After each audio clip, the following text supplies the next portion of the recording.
Hello बच्चा लोग, कैसे हैं आप लोग। Welcome to our channel and in my class. आज का ये लेक्चर आपके लिए बहुत ही ज़्यादा इंपॉर्टेंट होने वाला है, क्योंकि आज अपन बात करने वाले हैं बहुत ही इंपॉर्टेंट टॉपिक के बारे में क्लास 10th का, जिसका नाम है pair of linear equation in two variables.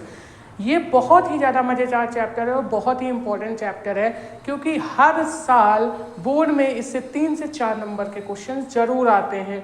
और ज़्यादातर बच्चों को इसमें प्रॉब्लम क्या होती है, वर्ड प्रॉब्लम। वर्ड प्रॉब्लम बच्चों के लिए बहुत ही ज़्यादा प्रॉब्लम क्रिएट करती है, ठीक है। तो उसी वर्ड प्रॉब्लम को सुलझाने के लिए आज अपन बात करने वाले हैं इस वीडियो के अंदर इसके बेसिक कॉन्सेप्ट के बारे में, कि क्या क्या बेसिक कॉन्सेप्ट है। क्योंकि जब आप किसी भी चैप्टर का कॉन्सेप्ट समझ जाते हैं ना, तो आपके लिए वो चैप्टर बहुत ही ज़्यादा आसान हो जाता है। तो कॉन्सेप्ट को समझ के चलिए, क्वेश्चन को रटने की कोशिश बिल्कुल भी मत करिए, क्योंकि कॉन्सेप्ट क्लियर होगा तो आप हर तरीके के क्वेश्चन को कर सकते हैं। और अगर आपको कॉन्सेप्ट क्लियर नहीं होगा, आप चैप्टर क्वेश्चन को रट के जाएंगे, तो हो सकता है कि मे भी आप पेपर में उन क्वेश्चंस को के सॉल्यूशन को ना कर पाएँ, क्योंकि आपके भूलने के चांसेस रहते हैं जब आप चीज़ों को रखते हैं। लेकिन जब आप चीज़ों को समझते हैं तो आपके क्वेश्चंस को सही करने के चांसेस बढ़ जाते हैं, ठीक है। तो यहाँ पे अपन बात करेंगे pair of linear equation in two variables की। और आपने बचपन में क्लास 9th के अंदर एक चैप्टर पढ़ा है, जब आप नन्हे मुन्ने से बच्चे थे तब आपने क्लास 9 के अंदर एक चैप्टर पढ़ा है, linear equation in two variable. जी हाँ, बिल्कुल भी वही चीज़ है, बस इसके अंदर यहाँ पे क्या लग गया है, ये पेयर लग गया है, pair of linear equation in two variables.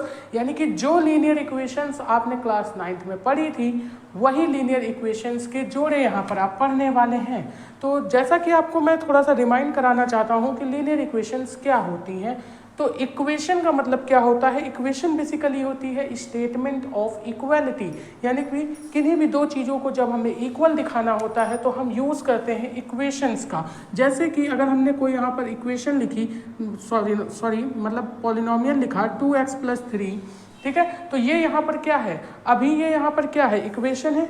क्या ये एक इक्वेशन है? हम बोलेंगे बिल्कुल भी नहीं है सर, क्योंकि हम पॉलिनोमियल चैप्टर पढ़ चुके हैं। और ये क्या होता है, जब भी हमारा ये यहाँ पर अगर कोई साइन नहीं लगा हुआ है और इस तरीके से एक्सप्रेशन लिखा हुआ है, यानी कि ये क्या है, हमारा एक पॉलिनोमियल है। और कैसा पॉलिनोमियल है भाई मेरे, लीनियर पॉलिनोमियल है। क्योंकि पॉलिनोमियल भी कई टाइप के होते हैं, हमारे क्वाड्रेटिक पॉलिनोमियल होते हैं, क्यूबिक पॉलिनोमियल होते हैं, लीनियर पॉलिनोमियल होते हैं। तो इसी तरीके से अगर हम इसको देखें तो ये हमारा एक लीनियर पॉलिनोमियल है। कैसे पता चला कि ये लीनियर है? तो पॉलिनोमियल के अंदर हमने पढ़ा है, किसी भी पॉलिनोमियल के अंदर अगर अलजेब्रिक एक्सप्रेशन में वेरिएबल्स की हाईएस्ट डिग्री या हाईएस्ट पावर 1 है तो उसे हम लीनियर पॉलिनोमियल कहते हैं। सिमिलर तरीके से लीनियर इक्वेशंस क्या होती हैं, ऐसी इक्वेशंस जिनमें वेरिएबल्स की हाईएस्ट पावर 1 है, उन्हें हम क्या बोलते हैं, लीनियर इक्वेशंस बोलते हैं। अरे सर, लीनियर इक्वेशन तो समझ में आ गया, इक्वेशन क्या होती है तो बताओ। तो इक्वेशन अभी हमने आपको बताया, इक्वेशन का मतलब होता है statement of equality, statement of equality. यानी कि जैसे आप मार्केट में क्या करते हो, जब आप कोई भी चीज़ खरीदने जाते हो, सपोज दैट आप जनरल स्टोर की दुकान पे जाते हो और वहाँ से आपको क्या करना है, 1 किलो चीनी लेनी है। तो आपने क्या बोला कि भैया मुझे 1 किलो चीनी ले लीजिए। अब वो क्या करते हैं, एक वेइंग मशीन का यूज़ करते हैं। आजकल तो इलेक्ट्रॉनिक आ गया है, वैसे पहले अगर हम लोग देखें तो बट्टे वाली मशीन यूज़ होती थी, ठीक है। जिसके अंदर क्या होता था, एक तरफ वो बट्टा रखते थे और दूसरी तरफ वो क्या करते थे, अमाउंट ऑफ चीनी रखते थे। जब बट्टे का जो लोड होता था उसके इक्वल में अमाउंट ऑफ चीनी आ जाती थी, तो बोलते थे ये लो भैया तुम्हारी ये 1 किलो चीनी हो गई। यानी कि वो क्या करते थे, बट्टे के वेट से चीनी के वेट को इक्वेट करते थे। बस यही है इक्वेशन। अगर हम ये जो हमारा पॉलिनोमियल लिखा हुआ है, लीनियर पॉलिनोमियल, अगर इस पॉलिनोमियल को हम किसी भी नंबर या किसी भी एक्सप्रेशन के इक्वल कर देते हैं तो वो हमारी क्या बन जाती है, इक्वेशन बन जाती है। सपोज दैट हमने बोला 2x + 3 है हमारी पॉलिनोमियल है, लीनियर पॉलिनोमियल, और इसको हमने क्या कर दिया, 0 के इक्वल कर दिया। यानी इसका मतलब ये है कि x के किसी न किसी वैल्यू पर इसका मान क्या होगा, 0 होगा। यानी अब ये हमारी क्या बन चुकी है, एक इक्वेशन बन चुकी है। और अगर आपने बचपन में पढ़ा होगा तो आप ये भी बता सकते हैं कि ये क्या है, linear equation in one variable है, क्योंकि ये एक ऐसी लीनियर इक्वेशन है जिसमें केवल और केवल एक ही वेरिएबल है। मेरे भाई तो आप अच्छे से समझ गए होंगे कि लीनियर इक्वेशन क्या होती है। अब यहाँ पर हम बात करेंगे ऐसी इक्वेशन जिसके अंदर दो वेरिएबल्स होते हैं। सपोज हमने बोल दिया 10x plus 4y plus 6 is equal to 0, ये हमारी एक इक्वेशन हो गई। तो आप यहाँ पर देखिए इसमें वेरिएबल की हाईएस्ट पावर या हाईएस्ट डिग्री 1 है, ठीक है। और यहाँ पर आप देखेंगे कि इस इक्वेशन के अंदर वेरिएबल कितने हैं, दो वेरिएबल हैं, तो ये हमारी एक लीनियर इक्वेशन होगी दो वेरिएबल्स की। अब यहाँ पर हम पेयर पढ़ने वाले हैं, तो पेयर का मतलब क्या होता है, दो ऐसे इक्वेशन जो कि सेम वेरिएबल की हों। मतलब पेयर का मतलब क्या होता है भाई, एक जैसी दो चीजें। जैसे आप स्लीपर पहनते हो तो स्लीपर क्या होते हैं, एक एक जैसे होते हैं ना, ऐसा थोड़े ना होता है कि एक स्लीपर अलग टाइप का एक स्लीपर अलग टाइप का, ऐसा नहीं होता है। शूज पहनते हो वो भी आपके पेयर में होते हैं, ये हमारे हैंड्स है ये भी हमारे पेयर में होते हैं। सिमिलरली जब भी हम linear equation in two variables की बात करेंगे और उनके पेयर की बात करेंगे तो यहाँ पर हम दो इक्वेशंस लिखेंगे, और ऐसी इक्वेशंस जिनके वेरिएबल्स क्या है, हमारे सेम है, ठीक है। तो यहाँ पे देखिए इसमें भी हमारे वेरिएबल्स क्या है, एक्स वाई, और इसमें भी हमारे वेरिएबल्स क्या है, एक्स वाई। तो हम इन दोनों इक्वेशंस को पेयर ऑफ लीनियर इक्वेशंस बोल सकते हैं। लीनियर इक्वेशन अभी बताया, हाईएस्ट पावर हाईएस्ट डिग्री अगर 1 है तो वो लीनियर इक्वेशन होगी। इतनी बात आप लोगों को समझ में आई। अब हम बात कर लेते हैं इनकी जनरल फॉर्म की। जनरल फॉर्म या इसी को हम बोलते हैं standard form of linear equations, ये क्या होती हैं। तो देखिए किसी भी इक्वेशन को, किसी भी पेयर ऑफ लीनियर इक्वेशन को अगर हम इस तरीके से अरेंज करते हैं तो वो हमारी क्या कहलाती है, उसकी स्टैंडर्ड फॉर्म कहलाती है। तो स्टैंडर्ड फॉर्म क्या होती है, ax plus B Y plus C is equal to 0। Generally हम लीनियर इक्वेशन को इसी तरीके से डिनोट करते हैं, ठीक है। तो यहाँ पर आप देखेंगे कि दो हम लोग जोड़े की बात कर रहे हैं, तो यहाँ पे दो तरीके की पेयर ऑफ लीनियर इक्वेशन आपको देखने के मिलेंगी। और जहाँ पर ये सारे जो तुमको दिख रहे हैं a1 a2 b1 b2 c1 c2, ये सारे के सारे क्या हैं, कांस्टेंट नंबर हैं जिनको हम रियल नंबर बोलते हैं, ठीक है। अब आपको ये भी चीज़ पता होगी कि जब हम किसी भी वेरिएबल के साथ में किसी भी रियल नंबर को क्या करते हैं, मल्टीप्लाई करते हैं, तो वो उस एल्जेब्रिक नंबर का या फिर वो उस वेरिएबल का कोफिशिएंट कहलाता है। जैसे अगर हम बात करेंगे, हमारी फर्स्ट इक्वेशन है 10x plus 4y plus 6 is equal to 0, ठीक है। अगर यहाँ पर हम बात करें कि आप हमें बताइए x का कोफिशिएंट क्या होगा, तो x का कोफिशिएंट मेरे भाई 10 होगा, ठीक है। समझ में आ रही है बात यहाँ पे। अच्छा, अब यहाँ पर हम बात कर लिए कि भैया पेयर ऑफ लीनियर इक्वेशन होती क्या है, इनके बारे में हम बहुत ही अच्छे से समझ गए, इनकी इक्वेशंस के बारे में समझ गए कि इनकी स्टैंडर्ड फॉर्म हमारी क्या होती है। और एक बात और यहाँ पर हम आपको बताना चाहेंगे कि यहाँ पर जो x और y के कोफिशिएंट होते हैं ना, a1 a2 b1 b2, ठीक है, ये कभी भी 0 के इक्वल नहीं होते मेरे भाई, कभी भी 0 के इक्वल नहीं होते हैं। क्योंकि अगर हमने यहाँ पर x और y का कोफिशिएंट 0 कर दिया, मतलब यहाँ पर वेरिएबल्स क्या हो गए, गायब। यानी x y जब गायब हो गया तब वहाँ पर टू वेरिएबल्स बचे कहाँ, और जब वहाँ पे टू वेरिएबल्स बचे ही नहीं तो वहाँ इक्वेशन की बात आती ही नहीं है। वो पूरी इक्वेशन किस में टर्मिनेट हो जाएगी, वो पूरी इक्वेशन हमारी चेंज हो जाएगी, किसके फॉर्म में, कांस्टेंट के फॉर्म में, तो वो इक्वेशन रह ही नहीं जाएगी। समझ में आई मेरी बात। अब देखिए यहाँ पर अभी हम लोग एग्जाम्पल्स के थ्रू में समझेंगे कि किस तरीके से हम लीनियर इक्वेशंस बनाते हैं, ठीक है, और किस तरीके से हम उनके जोड़े फॉर्म करेंगे, और साथ ही साथ कितने टाइप के सॉल्यूशन होते हैं, किस किस तरीके से हम पेयर ऑफ लीनियर इक्वेशंस को सॉल्व कर सकते हैं। तो यहाँ पर हमने एक छोटी सी माइंड मैपिंग बना के रखी हुई है कि यहाँ पर जब भी हमें किन्हीं भी दो लीनियर इक्वेशंस का सॉल्यूशन फाइंड करना होता है तो हम यहाँ पर कई सारे मेथड यूज़ कर सकते हैं। जैसे फर्स्ट हमारा होता है ग्राफिकल मेथड, दूसरा हमारा होता है एल्जेब्रिक मेथड। इन दो तरीके से हम क्या कर सकते हैं किसी भी पेयर ऑफ लीनियर इक्वेशन की हम सॉल्यूशन फाइंड कर सकते हैं। ठीक है, तो यहाँ पर हम बात करेंगे graphical method first of all, जिसे हम अभी एग्जांपल से समझेंगे, तो बिल्कुल भी घबराने की जरूरत नहीं है। सेकंड हम बात करेंगे एल्जेब्रिक मेथड की। तो एल्जेब्रिक मेथड क्या होते हैं, इसके अंदर भी हम 3 तरीके के मेथड पढ़ेंगे। पहला पढ़ेंगे सब्स्टिट्यूशन मेथड, दूसरा पढ़ेंगे एलिमिनेशन मेथड, और तीसरा होता है हमारा क्रॉस मल्टीप्लिकेशन मेथड। जो खुशखबरी की बात है वो ये है कि क्रॉस मल्टीप्लिकेशन मेथड आपके सिलेबस से हटा दिया गया है। ठीक है, तो आपको केवल 2 मेथड ही अलजेब्रिक में पढ़ने हैं, पहला सब्स्टिट्यूशन मेथड और दूसरा एलिमिनेशन मेथड। बहुत ही इजी मेथड है।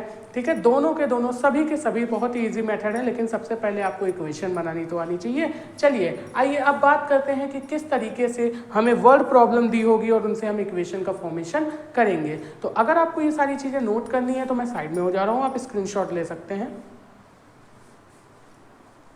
तो आइए बच्चा लोग, सबसे पहले देखते हैं अपन ग्राफिकल मेथड के बारे में। ये इतना लंबा चौड़ा सा क्वेश्चन आपको दिखाई दे रहा है, लेकिन इसका सॉल्यूशन जब आप इक्वेशन बनाएंगे ना, एकदम छोटी छोटी सी इक्वेशन बन के आएंगी। आइए पढ़ते हैं और देखते हैं इसे हम ग्राफिकल मेथड के थ्रू किस तरीके से इसके सॉल्यूशन निकाल सकते हैं, और एक बेचारा उसका दोस्त, चंपा का दोस्त, और उसकी प्रॉब्लम को हम कैसे सॉल्व कर सकते हैं। आइए देखते हैं। यहाँ पे बोला जा रहा है क्वेश्चन में, Champa went to a sale to purchase some pants and skirt. मतलब कि चंपा एक सेल में जाती है और वहाँ से वो कुछ पैंट्स और कुछ स्कर्ट खरीदती है। ठीक है, when her friends ask her how many each she had bought, और उसका फ्रेंड बोलता है कि उसने कितनी स्कर्ट या पैंट खरीदी है। she answered, वो आंसर देती है, the number of skirt is 2 less than twice the number of pant purchase। मतलब वो ये बोलती है कि भैया उसने जितनी नंबर ऑफ पैंट खरीदी हैं, हिंदी वाले बच्चे बिल्कुल ध्यान से देखिएगा, बिल्कुल परेशान मत होइए, आपके लिए मैं एक्सप्लेन कर रहा हूँ। ठीक है, उसने क्या बोला है कि जितनी नंबर ऑफ पैंट्स उसने खरीदी हैं उससे उसके 2 टाइम्स से 2 कम कर दो, उतनी उसने नंबर ऑफ स्कर्ट्स खरीदी हैं।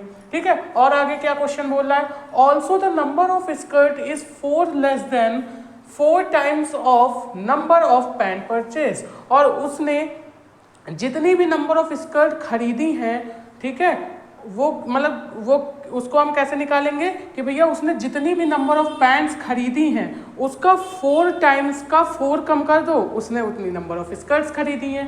ठीक है, तो यहाँ पे इसका जो फ्रेंड है वो पूरी तरीके से परप्लेक्स्ड हो गया, अरे ये क्या बता रही है, इसको हम कैसे सॉल्व करेंगे। तो यहाँ पे हमें क्या करना, help her friend to find how many pants and skirt Champa bought. तो यहाँ पे उसके फ्रेंड को बताना है कि भैया उसने कितनी नंबर ऑफ पैंट्स और कितनी नंबर ऑफ स्कर्ट्स खरीदी हैं। ठीक है, तो आइए सॉल्व करते हैं। सबसे पहले देखिए हम कैसे इक्वेशन इसकी बनाएंगे। तो यहाँ पे सॉल्यूशन देखते हैं और 2 कंडीशन हमें उठानी है। हमसे जिनके बारे में बात की जाए, देखो लैंग्वेज वाले वर्ड प्रॉब्लम को सॉल्व करने का सबसे सिंपल तरीका यही होता है मेरे भाई, जो पूछा जाए उसी को लेट करना। पूछा क्या गया है, number of pants and number of skirts के बारे में बात कर रही है। हमें उसके फ्रेंड को यही बताना है कितने नंबर ऑफ पैंट और कितनी नंबर ऑफ स्कर्ट्स खरीदी गई हैं। तो हमसे जो क्वेश्चन में पूछा जाएगा लैंग्वेज वाले में, वही हमें क्या करना है, लेट करना है। तो सबसे पहले हम ये लेट करेंगे, let number of pants purchased by Champa is equal to X. हमने ये सपोज कर लिया कि चंपा ने एक्स नंबर ऑफ पैंट्स खरीदी हैं and number of skirts purchased by Champa is equal to Y. ये चीजें हमें समझ में आ रही, हमें नहीं पता कितनी खरीदी। ठीक है, तो हमको क्या करना है, इक्वेशन के थ्रू सॉल्व करना है। तो हमने बोला कि भैया चंपा ने, हमने मान लिया एक्स पैंट खरीदी है और वाई शर्ट खरीदी। अब आ जाओ अपने क्वेश्चन पे, जो कंडीशन दी है, जो चंपा ने उसे परप्लेक्स्ड कर दिया, तो उस कंडीशन को हमें सॉल्व करना है। वो बोल रही है कि जितनी नंबर ऑफ पैंट्स हमने खरीदा, ठीक है, उसका ट्वाइस कर दो। तो भैया नंबर ऑफ पैंट्स कितनी खरीदी, एक्स, उसका ट्वाइस कर दिया, तो ये हो गया 2x बाई। ठीक है, और उसमें से 2 लेस कर दो, यानी कि 2 माइनस कर दो, 2 माइनस कर दो, तो उतनी नंबर ऑफ उतनी नंबर ऑफ स्कर्ट्स उसने क्या है खरीदी है, तो नंबर ऑफ स्कर्ट्स की वैल्यू क्या है y है। इतनी नंबर ऑफ स्कर्ट्स इसने खरीदी है कि पैंट का 2 टाइम करके उसमें से 2 माइनस कर दो, तो ये आ गई हमारी क्या नंबर ऑफ स्कर्ट्स।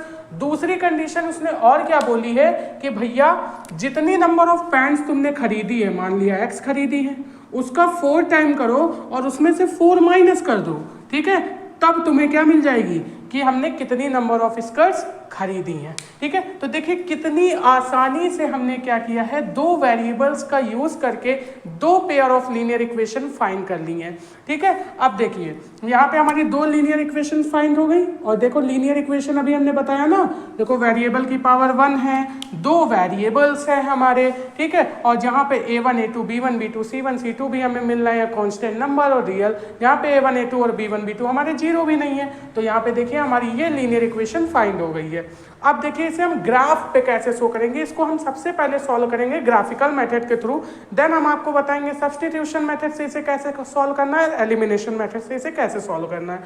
ठीक है, तो ग्राफिकल मेथड से जब भी आपको ऐसे लीनियर इक्वेशन सॉल्व करनी होती है तो उसके लिए आप क्या करते हैं, कुछ बॉक्सेस बनाते हैं, और ये बॉक्सेस बड़ा ही कमाल का काम करते हैं, यही हमें क्या करते हैं सॉल्यूशन तक पहुंचाते हैं। ठीक है, तो इस डिब्बे को बनाना मत भूलें। ठीक है, दो डिब्बे बनाएंगे, और इन डिब्बे के अंदर देखिए हम काम क्या करते हैं, इन डिब्बे के अंदर हम बहुत ही अच्छा काम करते हैं कि ये जो वेरिएबल्स होते हैं, ठीक है, इनको हम इन डिब्बों के अंदर रखते हैं ऐसे एक्स वाई और एक्स वाई। ठीक है, ये हमने रख दिया भाई साहब। अब यहाँ पे देखिए करते क्या है कि बारी बारी से हम अपने मन से x और y की कुछ वैल्यू सपोज करते हैं और उन्हें इन इक्वेशन में पुट करते हैं, तो हमें कुछ पॉइंट्स मिलते हैं। अब हम यहाँ पर आपको एक चीज़ और बता देना चाहेंगे कि ग्राफिकल मेथड के अंदर इन इक्वेशंस की जो लाइंस बनती हैं वो स्ट्रेट लाइन बनती हैं। ठीक है, आपने बचपन में भी पढ़ा हुआ होगा कि लीनियर इक्वेशन जो होती हैं बेसिकली उनकी कैसी लाइन बनती है, एक स्ट्रेट लाइन फॉर्म होती है, और ग्राफ पे स्ट्रेट लाइन या कार्टेशियन प्लेन पे स्ट्रेट लाइन को बनाने के लिए हमें ज़रूरत होती है कुछ पॉइंट्स की। तो इन डब्बों के माध्यम से, इन बॉक्सेस के माध्यम से हम क्या निकालेंगे, उन्हीं पॉइंट्स को निकालेंगे। ठीक है, तो बहुत ही ध्यान से देखिएगा। अगर हम यहाँ पर क्या करते हैं भाई साहब, एक्स की वैल्यू 0 रख देते हैं, पहली कंडीशन में हम क्या करते हैं x की वैल्यू 0 रख देते हैं, तो यहाँ पर जब हम 0 रखेंगे तो y की वैल्यू अपन को क्या मिलेगी, -2 मिलेगी। कोई प्रॉब्लम यहाँ पे, कोई भी प्रॉब्लम नहीं। दूसरी कंडीशन में हम क्या करते हैं भाई, x की वैल्यू, यहाँ पे देखिए x की वैल्यू हम 1 पुट करते हैं। जब अपन x की वैल्यू 1 पुट करेंगे तो यहाँ 2 × 1 होगा, और 2 × 1 होके 2 - 2 0 बना देगा, यानी y की वैल्यू हमें 0 मिल जाएगी। तो भैया पहली इक्वेशंस की जो हमने पॉइंट्स निकाले वो क्या निकाले, 0, -2 और 1, 0। आप और भी पॉइंट्स निकाल सकते हो, आप जितने ज़्यादा पॉइंट्स निकालोगे उतना ही एक्यूरेट आंसर की तरफ पहुंचोगे। ठीक है, लेकिन यहाँ पे हमने फिलहाल के लिए 2 पॉइंट्स निकालनी है, यहीं से हम आंसर कर लेंगे। आप चाहो तो 3 पॉइंट्स भी निकाल सकते हो, 4 पॉइंट भी निकाल सकते हो, वो आपको एक्यूरेट आंसर देंगे। ठीक है, यहाँ से भी आपको मिलेगा। ठीक है, अब देखिए यहाँ पे अगर हम बात करें तो यहाँ अगर हम x की वैल्यू 1 रखते हैं, भाई साहब हमने क्या रखा, x की वैल्यू अपन ने 1 रखा, तो y की वैल्यू क्या मिली हमें, 0 मिल गई। कोई प्रॉब्लम? अच्छा, अब यहाँ पर अगर हम देखें तो दूसरी कंडीशन हम क्या देख सकते हैं कि अगर हम x की वैल्यू यहाँ पर सपोज दैट क्या रख देते हैं, x की वैल्यू यहाँ पे मान लीजिए हमने रख दिया, हाँ चलिए 2 रख देते हैं। x की वैल्यू अगर हमने 2 रख दिया तो यहाँ हो गया 4 2 जा 8, और 8 में से 4 जाएगा तो यहाँ पे कितना बचेगा मेरे भाई, 4 बचेगा। ठीक है, तो ये हमारे 2 पॉइंट्स आ चुके हैं। अब इनको हमें ग्राफ पे कैसे रिप्रेजेंट करना है वो देखते हैं। अभी मैंने बताया ग्राफ पे इनकी क्या बनेगी, स्ट्रेट लाइन बनेगी। ठीक है, तो x = 0, x = 0 ग्राफ पे कहाँ होता है, ये हमारा x = 0, तो कहीं पे भी आगे नहीं बढ़ना है। और यहाँ पर दूसरा क्या है, x = 0 पे y की वैल्यू क्या है, -2, तो y की वैल्यू -2 यहाँ पे नीचे आएगी मेरे भाई। ठीक है, y की वैल्यू -2, x = 0 पे y की वैल्यू -2 मिली, यानी पहला पॉइंट तो हमें ये मिल गया 0, -2।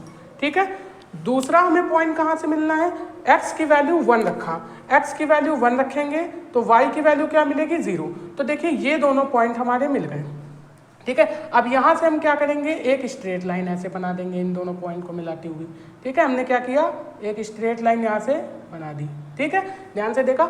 अच्छा, दूसरा हमें पॉइंट क्या रखना है यहाँ पे, देखिए दूसरी स्ट्रेट लाइन के लिए हम क्या करेंगे, क्योंकि यहाँ दो इक्वेशन है तो भाई दो स्ट्रेट लाइन मिलेंगी, ठीक है। अच्छा, तो यहाँ दो स्ट्रेट लाइन मिलेंगी तो यहाँ पे हम लोग क्या करेंगे, x की वैल्यू 1 रखेंगे। अब यहाँ पे जब x की वैल्यू हमने 1 रख दिया तो y की वैल्यू हमें क्या मिली, 2 मिली। तो x की वैल्यू 1 रखने पे y की वैल्यू 2 मिली, तो एक पॉइंट हमें ये मिला मेरे भाई, क्या मिला हमारे पास 1,2। और दूसरा पॉइंट हमें क्या मिलेगा, x की वैल्यू 2 रखने पर, सॉरी यहाँ पे हमने ध्यान नहीं दिया थोड़ा सा, x की वैल्यू 1 रखने पे y 0 मिल रहा है। तो x की वैल्यू 1 रखने पे y 0, तो एक पॉइंट हमें यहीं पे मिल गया, एक पॉइंट हमें यहीं पे मिल गया। और दूसरा पॉइंट हमें क्या मिल रहा है, x की वैल्यू 2 रखने पे y की वैल्यू 4 मिल रही है, यानी एक पॉइंट हमें ये मिल गया। तो x की वैल्यू, ये पॉइंट जो हमारा मिला वो क्या मिला, 2,4 मिला।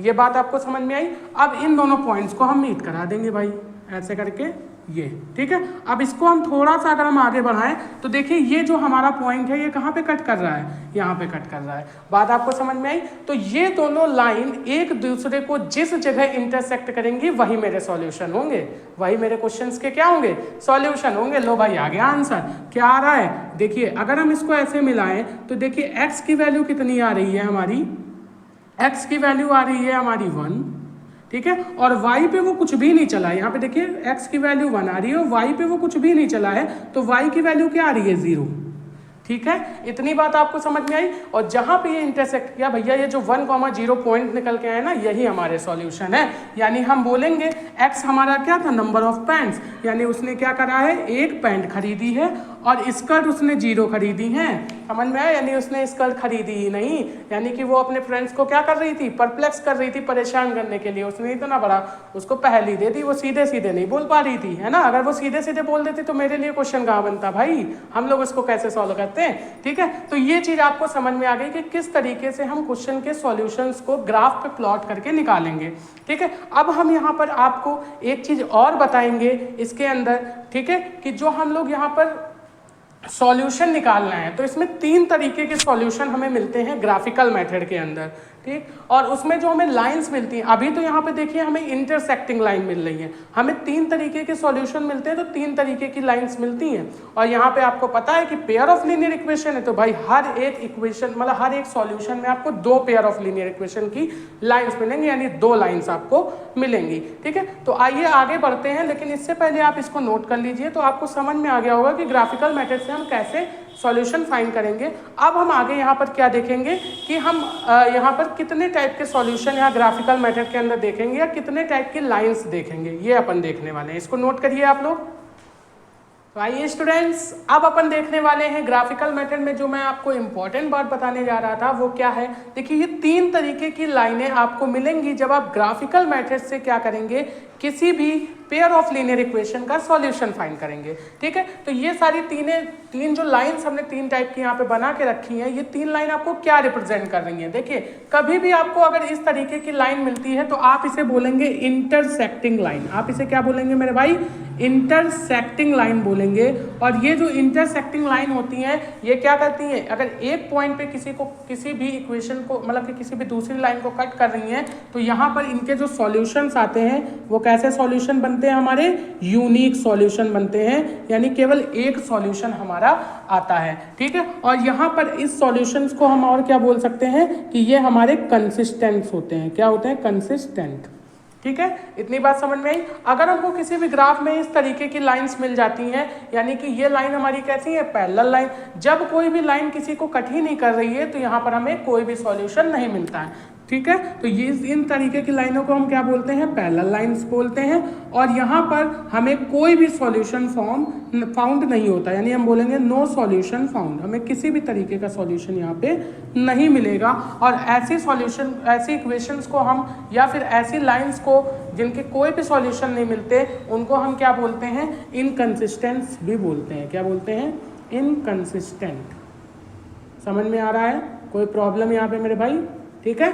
अच्छा, अब यहाँ पे देखिए तीसरे तरीके की जो आपको लाइन मिलेगी वो कैसी मिलेगी, या तो भाई लाइन एक पॉइंट पे कट करेगी, या तो बिल्कुल कट ही नहीं करेगी, या तो एक दूसरे के ऊपर क्या करेगी, एक लाइन दूसरी लाइन के ऊपर ओवरलैप कर जाएगी। तो यहाँ पे आप देखेंगे कि ये क्या कर रही है, एक लाइन दूसरी लाइन को हर एक पॉइंट पे कट कर रही है। तो आप यहाँ पे देखेंगे आपको क्या मिलेंगे, यहाँ पे आपको इनफाइनाइटली मैनी सॉल्यूशन यहाँ मिलेंगे। आप क्या बोल सकते हैं, इनफाइनाइटली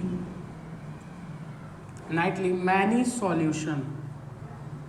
सॉल्यूशन अकर। ठीक है, यहाँ पे आपको बहुत सारे सॉल्यूशन मिलेंगे और ऐसी लाइंस को हम क्या बोलते हैं, कोइंसिडेंट लाइन बोलते हैं। यानी कि लाइन क्या कर रही है, आपस में कोइंसाइड कर जा रही हैं। समझ में आ रहा है आपको, कोई प्रॉब्लम यहाँ तक मेरे भाई? देखिए अब हम यहाँ पे स्टैंडर्ड फॉर्म हमने लिख रखा है, इसको बताने के लिए, क्या चीज़ बताने के लिए, एक जादू बताने के लिए। अगर आपको ऐसे इक्वेशंस दी रखी हैं भाई, ठीक है, तो आप इक्वेशन को देख के किस तरीके से सॉल्यूशन बता सकते हैं कि इसके कितने नंबर ऑफ सॉल्यूशन होंगे। जैसे कि मान लो आपको ग्राफ नहीं प्लॉट करना है, अगर आपको ग्राफ प्लॉट करने को मिला तो भैया ऐसी लाइन आ गई, आप जानिए भैया बहुत सारे सॉल्यूशन होंगे। ऐसी लाइन आ गई तो आप जानिए भैया कि इसमें कोई भी सॉल्यूशन नहीं होगा। और अगर ऐसी लाइन आई तो हमने बोला कि इसका एक सॉल्यूशन होगा। ठीक है, लेकिन अगर आपको ये ग्राफ ना प्लॉट करना हो, आपको बिना ग्राफ प्लॉट किए हो आपको बताना हो कि इस मतलब कि ये जो दो इक्वेशन दी हुई है इनके कितने सॉल्यूशन आएंगे। ठीक है, तो ये बताने के लिए हम लोग एक चार्ट पढ़ेंगे, आपके एनसीईआरटी में भी दिया हुआ है। और उस एनसीईआरटी के चार्ट में आपको क्या दिया है वो मैं आपको बहुत ही बेसिक तरीके से एकदम सिंपलेस्ट वे में बताना चाहूँगा। देखिए इसमें इन कांस्टेंट ये जो हमारे कोफिशिएंट होते हैं ना, जो कांस्टेंट नंबर हमने बताए थे, रियल नंबर, इनका कमाल होता है। ठीक है, नंबर ऑफ सॉल्यूशन फाइंड करने के लिए। तो देखिए यहाँ पे क्या होता है कि अगर हमारा इस तरीके से इक्वेशन दी है और हमने बोला कि A1/A2 का रेशियो निकाल लो मेरे भाई, ठीक है, और B1/B2 का रेशियो निकाल लो। ठीक, अगर ये दोनों रेशियो हमारे इक्वल नहीं आते हैं तो इसका मतलब क्या होता है कि वो लाइन हमारी इंटरसेक्टिंग लाइन होगी, यानी वो किसी ना किसी पॉइंट पे कट कर रही होगी और उसका एक सॉल्यूशन होगा, उसका एक यूनिक सॉल्यूशन होगा जिसे हम कंसिस्टेंट भी कहेंगे। ठीक है, दूसरा हम यहाँ पे कंडीशन क्या बोलेंगे कि अगर A1/A2 का रेशियो निकालो और B1/B2 का रेशियो निकालो, ठीक है, ये हमारे क्या आते हैं भाई, बराबर आ जाते हैं। ये हमारे क्या आ जाते हैं, बराबर आ जाते हैं। लेकिन C1/C2 भी तो है, इसका भी रेशियो निकालो। अगर लेकिन ये बराबर नहीं आता है, अगर ये बराबर नहीं आता है तो इस केस में क्या होता है कि हमें पैरेलल लाइंस मिलती हैं और इनका कोई भी सॉल्यूशन फाउंड नहीं होता है, हमें एक भी सॉल्यूशन इसका नहीं मिलेगा और हम बोलेंगे क्या, ये इनकंसिस्टेंट सॉल्यूशन देंगी। ठीक है, दूसरा अगर हम बात करें तो अगर A1/A2 का रेशियो और B1/B2 का रेशियो बराबर है और साथ ही साथ C1/C2 का रेशियो भी बराबर है, इसका मतलब ये है कि जो लाइंस हैं वो आपस में कोइंसाइड करेंगी और उनके इनफाइनाइटली मैनी सॉल्यूशन मिलेंगे। ठीक है, यहाँ पे भी ये जो हमारे इनफाइनाइटली मैनी सॉल्यूशन या जो कोइंसिडेंट लाइंस जो होती हैं, ठीक है, इनको भी हम क्या बोल सकते हैं कि कंसिस्टेंट होती हैं। ये क्या होती है, हमारी कंसिस्टेंट होती हैं मेरे भाई। कोई समस्या यहाँ तक?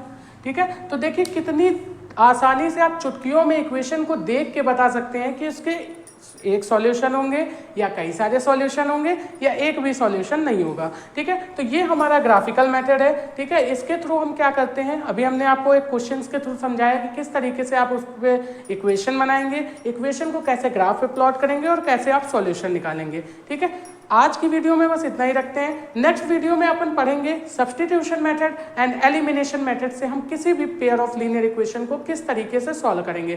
तब तक आप ग्राफिकल मेथड की प्रैक्टिस करते रहिए और जितने भी क्वेश्चन आपकी एनसीईआरटी बुक में है या आपके एग्जाम्पलर में या फिर आपको कहीं से भी मिल जाते हैं ना, गूगल से मिल जाते हैं या आपकी जो प्रैक्टिस सीट है उससे मिल जाते हैं, अवतार से मिल जाते हैं, कहीं से भी मिल जाते हैं, आप सॉल्व करिए। जो भी डाउट हो आप कमेंट सेक्शन में हमसे पूछ सकते हैं। ठीक है, और अगर कोई भी टॉपिक में आपको चीज़ें नहीं समझ में आई है जितना मैंने एक्सप्लेन किया है तो आप हमसे कमेंट सेक्शन में पूछ सकते हैं। बहुत ही आराम से मैं आपको नेक्स्ट वीडियो के अंदर में बहुत ही अच्छे तरीके से आपको एक्सप्लेन कर दूंगा। चलिए, तो आज के लिए इतना ही रखते हैं। वीडियो ज़्यादा लॉन्ग ना हो तो नेक्स्ट वाले मेथड जो हैं वो मैं आपको नेक्स्ट वीडियो में बताऊँगा। पढ़ते रहें, अपने बोर्ड की प्रिपरेशन करते रहें। सो मिलते हैं नेक्स्ट वीडियो में और भी बेहतरीन लेक्चर्स के साथ में। तब तक के लिए best of luck, bye bye दोस्तों।